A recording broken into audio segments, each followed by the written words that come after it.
You know that God been telling you to cut people off, cut certain people off. Don't bring them back into your life. Believe him and trust him because it's for a reason. Hey y'all, it's me, Ebony, and I'm back with another video. I've been gone for a little minute, but I'm back today, y'all. I wanted to come on and talk to y'all about what God ministered to me and just get y'all to understand that when God renews you and he restores you back to your original state, you cannot go back. You cannot go back into your old ways. And I want to put a disclaimer out there because, you know, there is a sanctification process. But what I'm going to be talking about is going back to your old environment, going back to old people who is not on the same mindset as you. Meaning, like, they're not trying to grow. They're not trying to, you know, believe in Jesus, believe in God. They just go with the flow. Like, you know, they say, my life is my life. I ain't got to do all that. You know, that's the life they live. You cannot, if you surround yourself with someone like that or a group of people like that, you cannot go back into that old environment because they will not see you for who you truly are, that God says that you are, that you know that who you are, right? So God shared with me John 9, which is when God restored, which is Jesus restored the blind man's eyes. Okay, so I'm looking at my laptop for my notes, and we're starting at verse 8, and this is basically a summary of when. Okay, before I start there, I just want to let y'all know it's always good to look at when you're reading the word. Like, for instance, like what I'm about to talk to you about today is when Jesus healed the blind. So when you're going to like Google, you type in scriptures of Jesus healing the blind, and it will literally tell you all the scriptures that mention it. So I originally, when God led me, he led me to Mark 8 originally, and then I had questions about, because Mark 8 verse 26, it says Jesus sent him away saying, don't go back into the village on your way home, right? So I was trying to figure out why did God tell the blind man that he healed to not go back into the village on his way home? You know what I mean? When I first read this scripture, I was like, when God said on your way home, do he mean like on your way home to the new home, like the new thing that he already did? Like, you know what I'm saying? Like, you know, when God heals you and he's saying that don't pay attention to former things, but I began a new thing. Don't look into the old. So it's like when God heals you and restores something in you, he's telling you to focus on the new. So when you're going back home, don't go to the village. Don't go back to what you're familiar with, right? So I'm trying to figure out what happened. Like, why did Jesus tell him that? Like, what was the backstory? So I went to Google and I typed in when Jesus healed the blind man, different scriptures. So then God led me to John 9. So when we go to John 9, we actually get the backstory of how it happened and what was going on in the village and the town. So just a little summary: when the blind man was healed, when Jesus did his thing and, you know, he healed the blind man, the people in the village was like, ain't that the blind man who was a beggar? Like, who he think he is? He able to see now? Like, and then they go to him saying, who healed you? Like, what happened?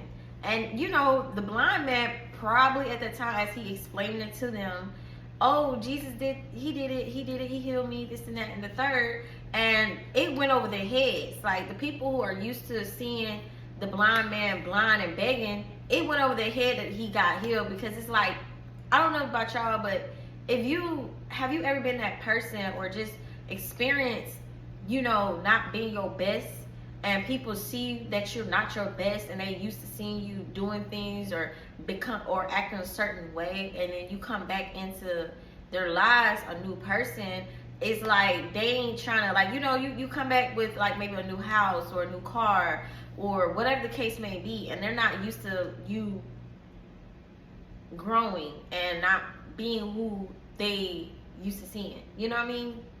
So that's how the blind man was to these neighbors of his. They were like, Ain't you supposed to be the beggar, the blind beggar?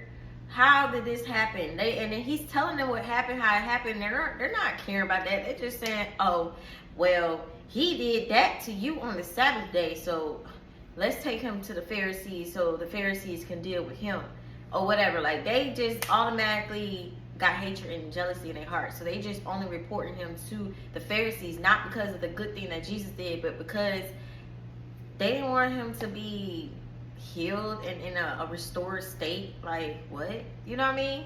So then the Pharisees seen him and they were like, who healed you? How? And the man was telling him, the blind man was telling him, oh, okay, Jesus healed me. This is how it happened.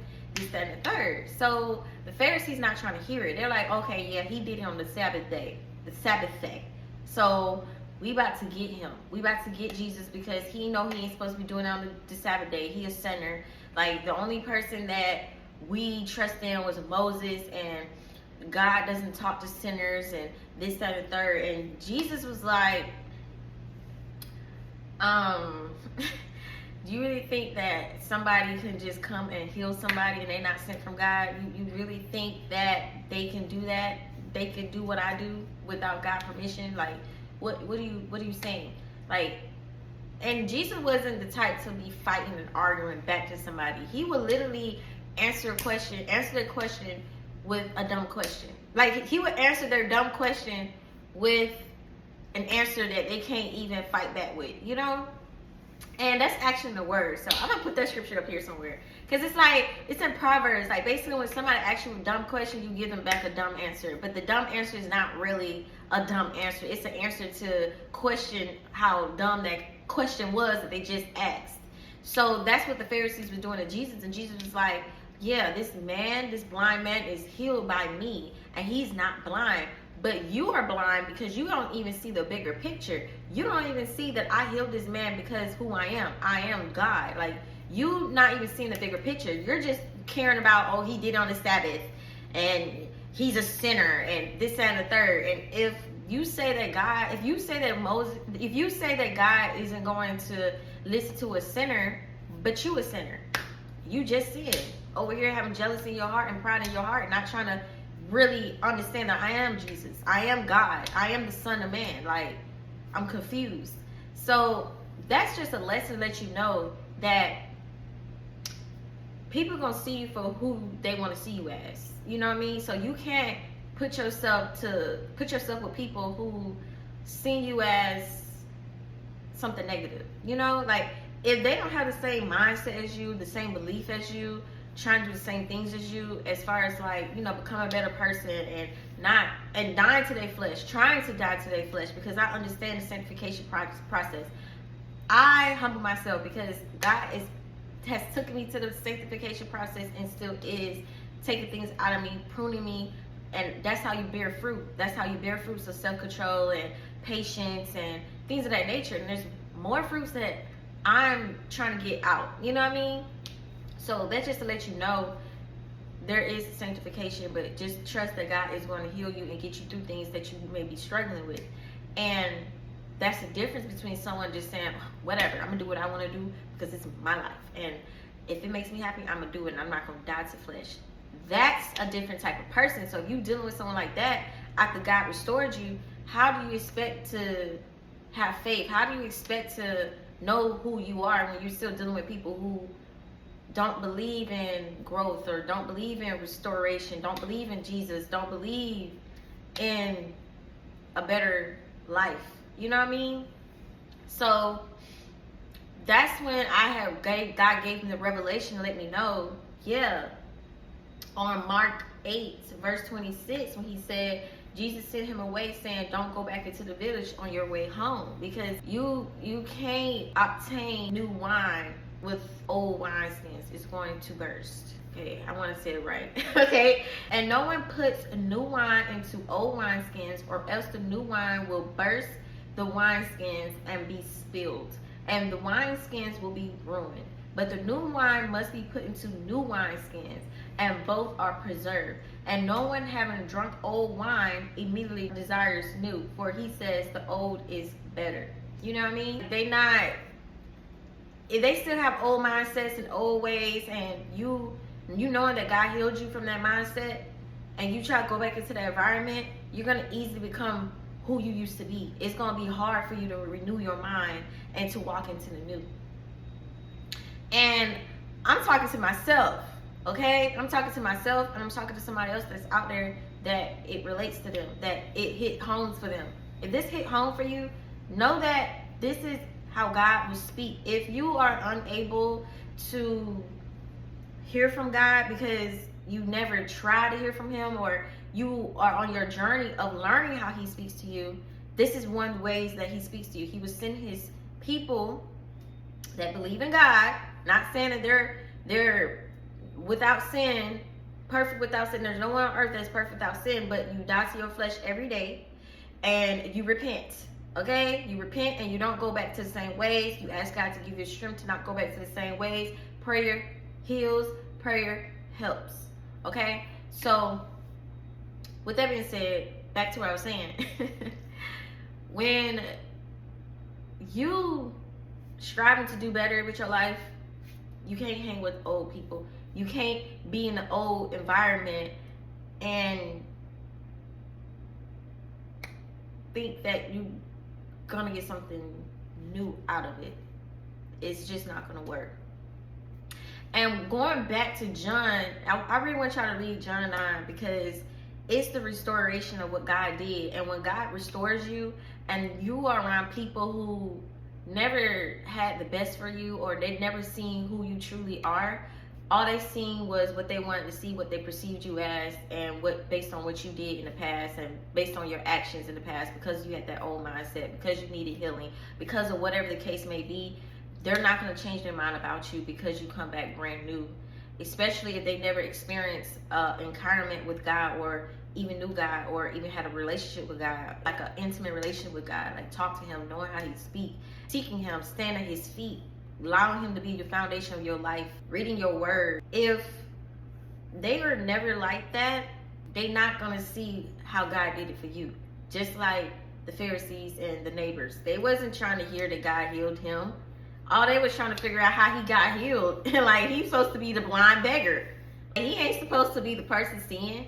And when Jesus was like, he's not blind, I healed him. But you the one that's actually blind, because you over here worried about something that does not matter. You know?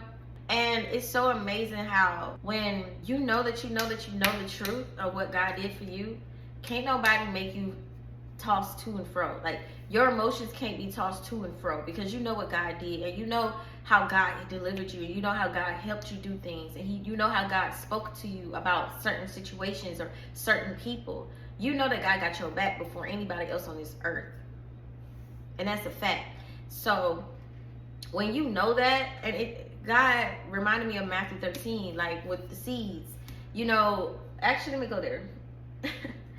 Let me go there. So Matthew 13, I don't like this version. Not that I don't like it, but I prefer it. I'm gonna give y'all a summary. So Matthew 13 is basically when the farmer planted seeds, right? And some seeds fell on soil that was shallow. Some seeds fell on the rock. Some seeds just grew, but then they shriveled up, you know? So it's like this. When God plants a seed, you water it, and he calls it to grow. When you have a seed, like let's say somebody spoke life into you, or you got a word from God, and that's your seed.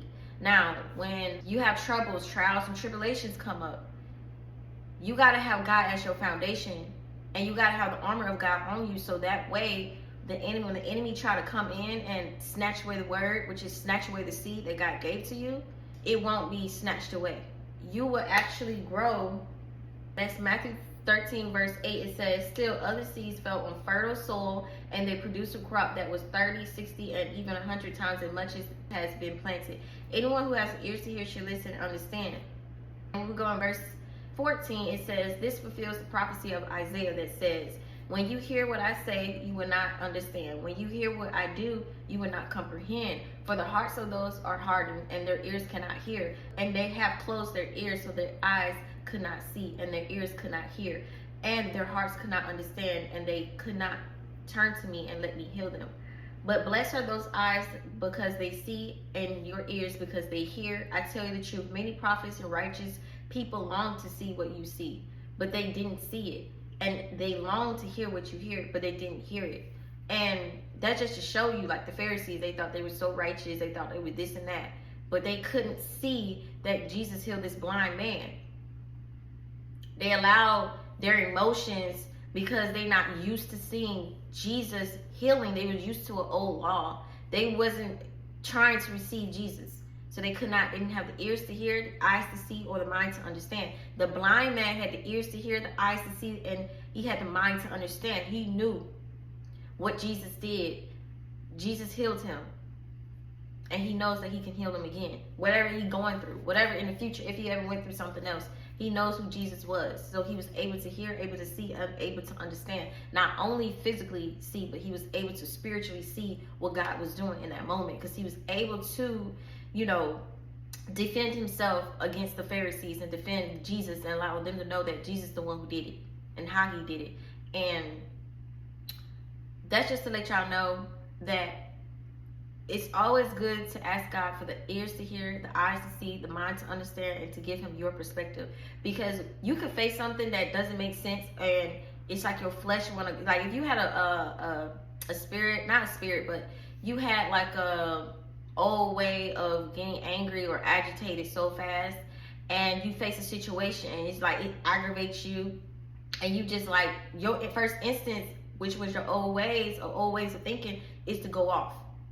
But when you ask God for the eyes to see, the ears to hear, the mind to understand, and his perspective in that situation, he would give it to you through his word, and he would teach you how to have grace for someone else. And that could be through trials or tribulations. You could mess up on something, but God gave you grace. God forgave you. So he is going to teach you by that trial and tribulation that you have failed, that you're able to show other people grace, show that person grace who aggravates you, or that situation grace that aggravated you, that didn't make sense. So that's how you get the eyes to see, the ears to hear, the mind to understand what God is telling you in that moment. So now you don't go back into your old ways, you inherit the new way, because now you know what God did for you and you're able to do it for someone else. So I hope that made sense. And yeah, like it's so funny because it's like I be hearing the Holy Spirit speak to me, and then when he's done, it's like, okay.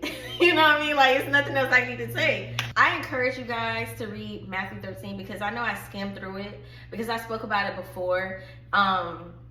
And I just wanted to follow the Holy Spirit and get to the verses that he needed me to get to. So I encourage you to read John 9. Well, first read Mark 8. Mark 8 verse, Mark 8 verse 22. And then go to John 9 so you actually get the whole backstory of it.